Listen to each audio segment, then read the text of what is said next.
जय हिंद दोस्तों, कैसे हैं आप लोग और कैसी चल रही है आपकी स्टडी। दोस्तों आज की इस वीडियो में क्लास 12 फिजिक्स के 1 से लेकर 14 नंबर चैप्टर तक 10 सबसे महत्वपूर्ण टॉपिक चुन चुन कर लेके आया हूं। देखिए मेरे भाई, यदि आप इन 200 टॉपिक को कंप्लीट कर लेते हैं तो मेरी गारंटी है 100% की इसमें से अधिकांश टॉपिक आपको अपने पेपर में देखने के लिए मिल जाएगा। ठीक है, और ये जो 200 टॉपिक है ये फिक्स नहीं है कि आपके पेपर में 3 नंबर के आएंगे कि 4 नंबर के आएंगे कि 2 नंबर के आएंगे कि 1 नंबर के आएंगे। भैया यहां तक ये लॉन्ग में भी पूछे जा सकते हैं, तो इनको तैयार करना बहुत जरूरी है। नोटबुक में नोट करके अच्छे से इसे तैयार कर लीजिएगा। तो चलिए शुरू करते हैं। और देखिए, यदि आपका भी सपना है 90% प्लस पाना या 90% प्लस पाना, या कोई भी आपका सपना है कि हाँ भैया मुझे 80% लाना है, तो आप हमारे चैनल से जुड़ के ऑल विषय की math, physics, chemistry, biology, English हर एक विषय की बिल्कुल फ्री में 0 रुपया में इसी चैनल पर आप तैयारी कर सकते हैं। आप खुद चैनल को चेकआउट कर सकते हैं, चाहे आप किसी भी बोर्ड के हो, यूपी बोर्ड, एमपी बोर्ड या कहीं से भी, बिहार बोर्ड, कोई भी बोर्ड आपके अगर बोर्ड में एनसीईआरटी चलता है तो आप इस वीडियो को देख सकते हैं। ठीक है, देखिए पहला हमारा टॉपिक नहीं है, देखिए टॉपिक तो दोस्तों टॉपिक ही कहेंगे आप, क्योंकि ये सभी एक टॉपिक पर आधारित हैं, लेकिन मैं क्वेश्चन के रूप में दूंगा जिससे आपको समझ में आए। और ये पहला एक न्यूमेरिकल है जो कि इतना इंपॉर्टेंट न्यूमेरिकल है ना भैया, मजा आ जाएगा इसे करने में, और ये लगातार 3 बार पूछा जा चुका है। तो भैया इस बेल भी आने की पूरी की पूरी गारंटी है। देखिए +2.50 डी तथा -3.75 डी क्षमता वाले 2 लेंसों को मिलाकर एक संयुक्त लेंस की फोकस दूरी ज्ञात कीजिए।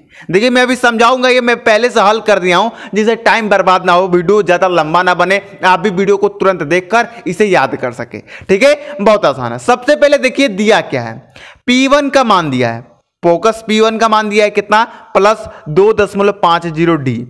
P2 का मान दिया है कितना, -3.75 डी।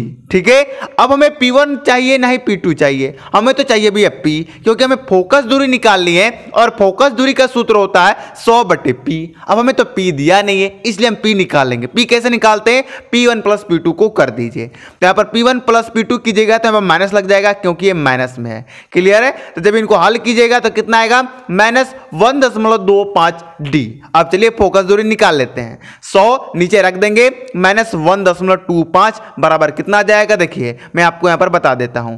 तो यहां से आप करेंगे जब इसको हल तो -80 आ जाएगा, 80 सेंटीमीटर, ये आपका आंसर हो जाएगा। ठीक है, और ये सब आप जो गुणा भागा करेंगे ये आपके ऊपर होता है भैया, कि आप जितना जल्दी करोगे उतना आप अपने एग्जाम में समय बचा पाओगे। इसलिए मैं आपसे कहूंगा कि डेली अपने से प्रैक्टिस कीजिए। ठीक है, बड़े से बड़े अपने से भाग लिख लीजिए, उसको करने की कोशिश कीजिए, और ज्यादातर दशमलव का भाग आप लोग सीखने की कोशिश कीजिएगा, क्योंकि आपके न्यूमेरिकल में दशमलव वाले ही भाग ज्यादा आते हैं। ठीक है, आते के भैया वही आते ही हैं। ठीक है, ये आम भाग तो बहुत कम मिलते हैं, तो ये करना घर पे प्रैक्टिस जरूरी है, क्योंकि एग्जाम में यही समय ज्यादा लेता है। ठीक है, मैं भी एग्जाम दे चुका हूं और मैं भी झेल चुका हूं। दूसरा क्वेश्चन है, धारा घनत्व से आप क्या समझते हैं, चैप्टर 2 से लिया गया। इस टॉपिक को बच्चे क्या समझते हैं जानते हैं, ये हलवा है भैया। जितना हलवा है ना ये उतना टेस्टी भी है। मेरे कहने का मतलब है कि जितना छोटा है ना ये, उतना ये नंबर दे के भी जाता है। ठीक है, देखिए धारा घनत्व से आप क्या समझते हैं, बहुत आसान है भैया, आपको मालूम भी होगा मेरे अंदाज से। किसी चालक के प्रति एकांक क्षेत्रफल में प्रवाहित धारा की मात्रा को धारा घनत्व कहते हैं। सिंपल सा है, कोई चालक है, उसका किसी भी क्षेत्रफल से अगर जितना धारा प्रवाहित हो रहा है उसी धारा की मात्रा को क्या कह देते हैं, धारा घनत्व कह देते हैं। इसे क्या चीज से, J से सूचित किया जाता है। J बराबर हो जाएगा I/A। I क्या है यहाँ पर, एम्पियर धारा है, सॉरी, A क्या है यहाँ पर आपका क्षेत्रफल है। ठीक है, J तो आपको मालूम है धारा घनत्व है। इसका मात्रक क्या हो जाएगा, देखिए मात्रक आपको लिख के आना है। फिजिक्स में 2 चीज आपको हमेशा काम करना है। अगर आपको किसी चीज की परिभाषा लिखने के लिए बोल रहा है, उसका परिभाषा लिखिए, साथ में उसका सूत्र भी लिख दीजिए और साथ में उसका मात्रक भी लिख दीजिए। ठीक है, उसके बाद 1 नंबर भी आपका नहीं कटेगा। ठीक है, तो देखिए इसका मात्रक कैसे होगा, मात्रक अपने सब बना भी सकते हैं यदि आपको सूत्र मालूम है। तो जैसे देखिए I का मात्रक क्या होता है, एम्पियर, हमने एम्पियर लिख दिया। बराबर का चिन्ह है, मतलब बट्टे का चिन्ह है, बट्टे का चिन्ह हमने लगा दिया। A का यानी कि क्षेत्रफल, क्षेत्रफल का मात्रक क्या होता है, मीटर स्क्वायर, हमने मीटर स्क्वायर लिख दिया। तो धारा घनत्व का मात्रक बन गया एम्पियर प्रति मीटर स्क्वायर। ठीक है, चलिए जो हमारा तीसरा क्वेश्चन है उसे हम लोग देख लेते हैं। तो तीसरा क्वेश्चन आपके सामने है। देखिए मैं जो भी क्वेश्चन बता रहा हूं ये कम से कम 3 बार तो आ ही चुके हैं एग्जाम में, आप देख लेना। और इस मेरी गारंटी है, आप विश्वास करो या ना करो, आप जब पेपर दे के निकलेंगे ना तो आप मेरे याद करके मुझे कहोगे सर ने बताया था कि हाँ ये आएगा, और आया भी।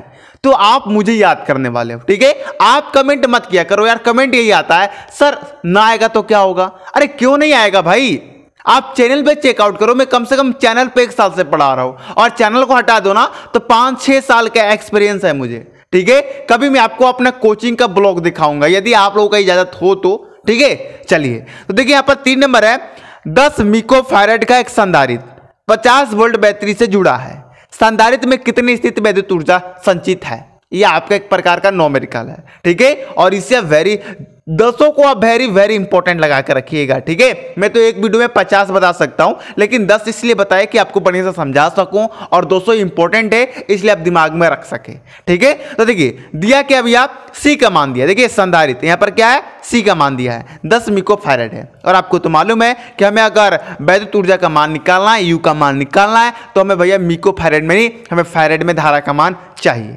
तो यहां पर हम इसको फैरेड में बदल देंगे, 10 गुणे 10 के पावर -12 से जब गुणा कर देंगे तो ये फैरेड में बदल जाएगा। क्लियर है। चलिए और वोल्ट दिया है V 50 वोल्ट, तो हम वो भी लिख लेंगे। अब हमें निकालना U, यानी कि विद्युत ऊर्जा निकालना है, ठीक है। तो विद्युत ऊर्जा कैसे निकालेंगे, U बराबर 1/2 CV स्क्वायर। क्लियर है, मान रख दीजिए 1/2, और C का मान यहाँ पर है 10 गुणे 10 के पावर -12, तो 10 गुणे 10 के पावर -12 हो जाएगा।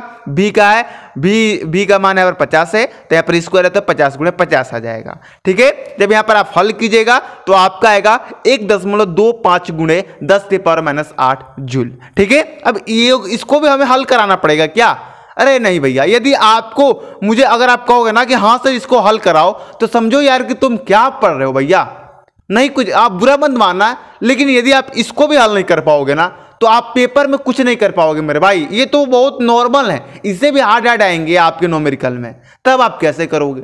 इतना तो बनता है करने के लिए, जब ज्यादा हार्ड आता है तो मैं खुद ही करा देता हूं, ठीक है। चलिए 4 नंबर देख लीजिए। 4 नंबर है कि एक समान विद्युत क्षेत्र सदिश ई वेक्टर इतना है, वोल्ट प्रति मीटर है, में एक पृष्ठ के क्षेत्रफल इतना मीटर स्क्वायर से गुजरने वाले विद्युत फलक की गणना कीजिए। और ये मैं पिछले वाले वीडियो में ये कराया था। ये इंपॉर्टेंट इसलिए बन जाता है क्योंकि 2022 में 2023 में लगातार पूछा गया है, ठीक है। देखिए यहां पर हमारा ई वेक्टर का मान दिया है कितना, 2ik + 3j -4k वोल्ट प्रति मीटर। फिर यहां पर हमारा ए वेक्टर यानी कि क्षेत्रफल का कितना दिया है मान 8j, ठीक है। हम निकालेंगे कैसे वो थोड़ा ध्यान दीजिएगा। दिया क्या है, ई कैप का मान हमने लिख लिया, दिया था ए कैप का भी हमने मान लिख लिया था।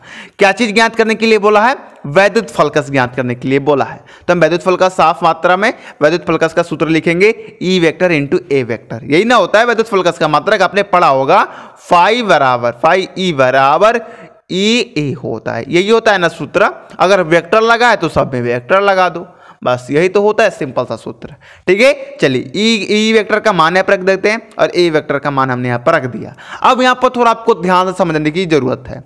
आई कैप वाले की गुणा आई कैप वाले संगे होती है, जे कैप वाले की गुणा जे कैप वाले के साथ होती है, के कैप वाले की गुणा के कैप वाले के साथ होती है। अब बताओ यहाँ पर 2i कैप है, लेकिन इधर कोई आई कैप है क्या, नहीं है। तो जब मान जाओ इधर 0 है ना, जब नहीं है तो 0 है, तो जब आप 2i कैप से 0i कैप में गुणा करोगे तो 0 हो जाएगा, यानी कि इसका काम खत्म।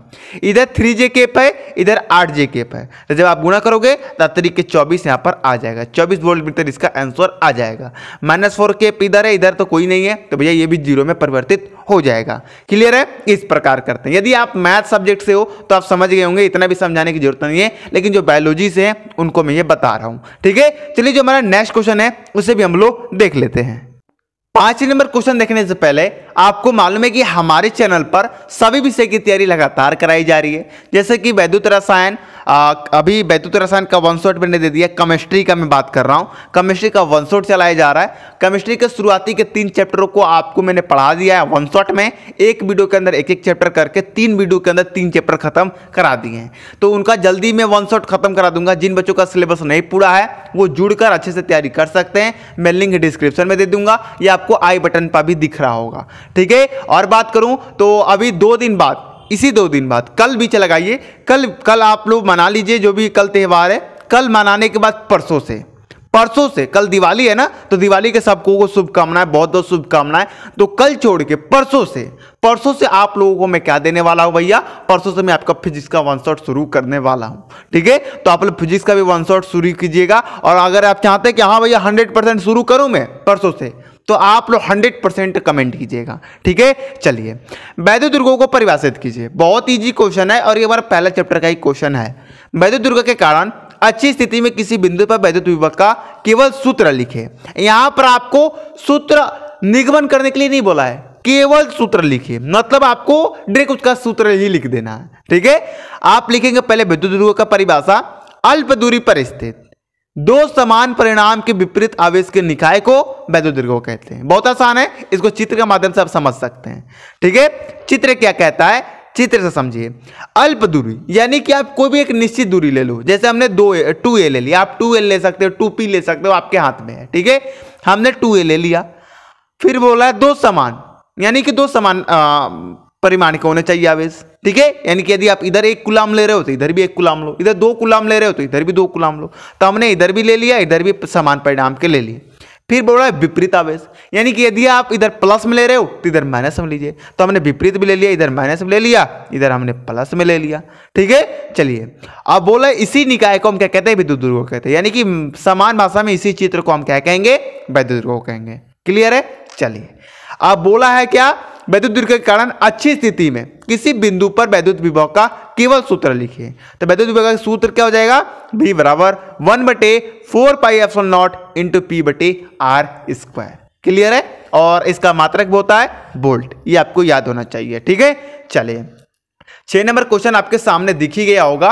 ओमियो तथा अनोमीय प्रतिरोध से आप क्या तात्पर्य है या क्या समझते हैं, ये क्वेश्चन कर सकता है। अब यहां पर आप कहेंगे सर ओमीय और अनोमीय परिपथ होता है, यहां पर आप प्रतिरोध क्यों लिखो। तो देखिए क्या हुआ है ना कि कभी कभी क्या होता है, आपको घुमाने के लिए यहां पर प्रतिरोध दे दिया जाता है। ठीक है, अब यह गलती से हो भैया या जानबूझ के किया जाए वो तो मुझे मालूम नहीं है, लेकिन मेरा कर्तव्य बनता है कि आपको चारों दिशाओं से मैं आपको जो आपके एग्जाम में आ सके, जिस तरीके से आ सके वो मैं आपको एग्जाम से पहले करा दूं। इसलिए मैंने यहां पर ओमियो तथा अनोमीय प्रतिरोध लिख दिया है। ठीक है, अब प्रतिरोध की जगह पर आप परिपथ भी लिख सकते हैं, कोई दिक्कत नहीं है। ज्यादातर तो परिपथ ही पूछता है, तो आप परिपथ ही याद कीजिएगा। यदि कोई प्रतिरोध दिखे तो आपको डरना नहीं है, आपको सेम यही आंसर लिखना है।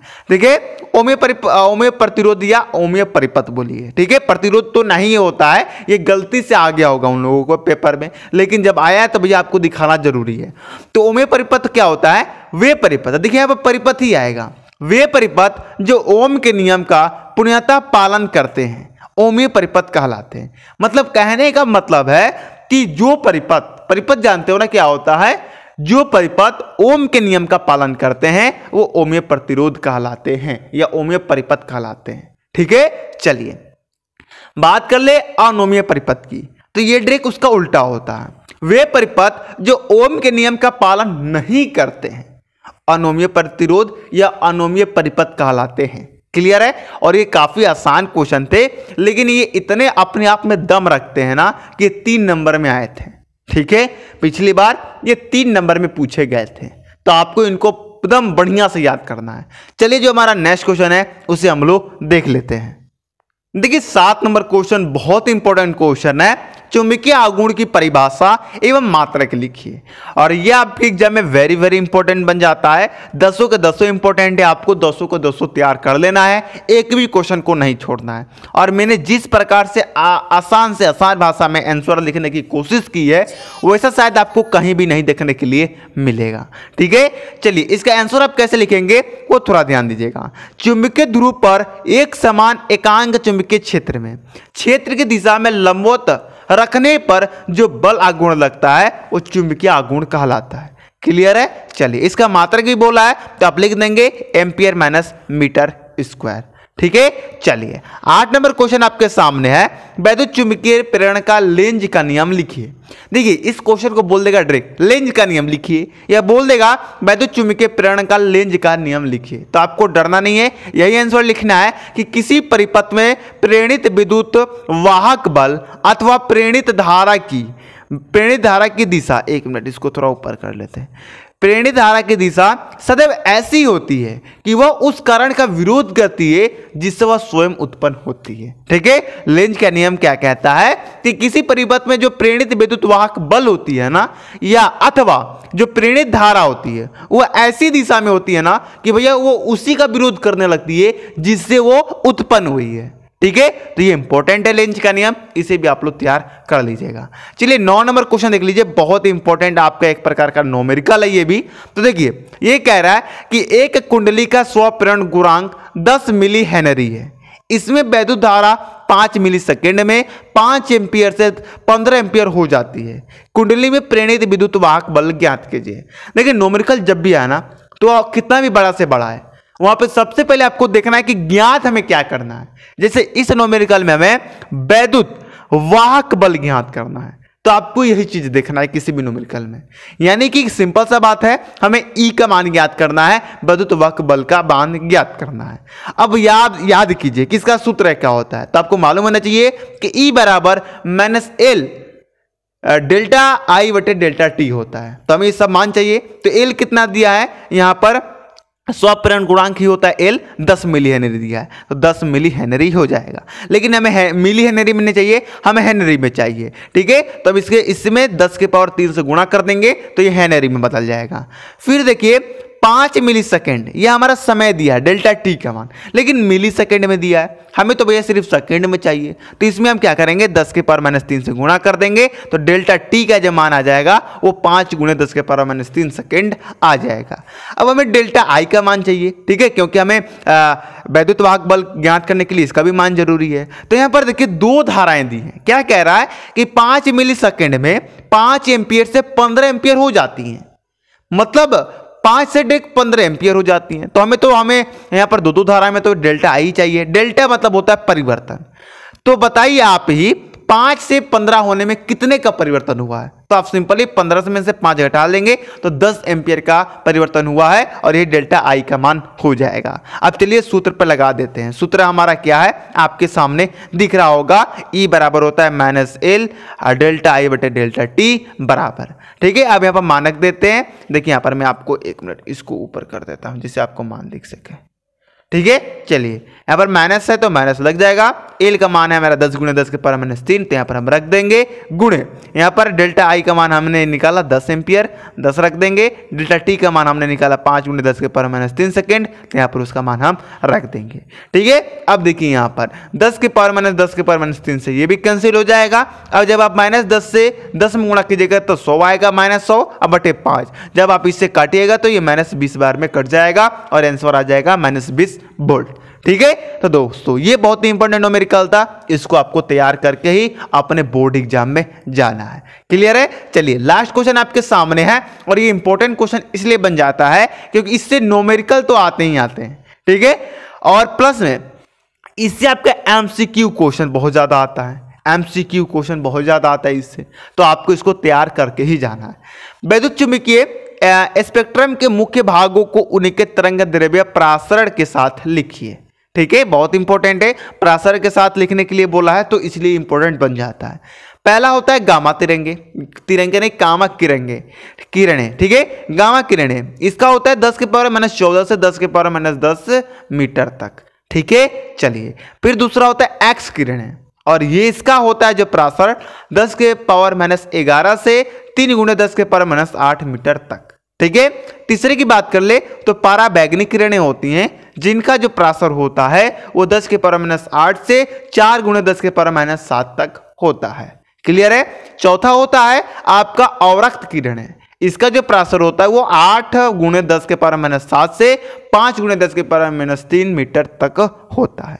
तो ये जो आपका था ये बहुत इंपॉर्टेंट 10वां नंबर क्वेश्चन था और 10 क्वेश्चन को आपको अपने नोटबुक में नोट करके अच्छे से तैयार कर लेनी है। ठीक है, और दोस्तों यदि आप नए चैनल पर आए तो मैं बोलूँ क्यों भैया चैनल को सब्सक्राइब करो, आप खुद ही देखो, आपको चैनल से यदि लाभ मिल रहा है, यदि आपको फायदा मिल रहा है तो आप खुद ही चैनल से जुड़िए, और अगर लाभ या फायदा नहीं मिल रहा है तो आप बता सकते हैं कि हमारे में क्या गलती है। ठीक है, चलिए दोस्तों, आज की वीडियो पसंद आया हो तो कमेंट जरूर कीजिएगा।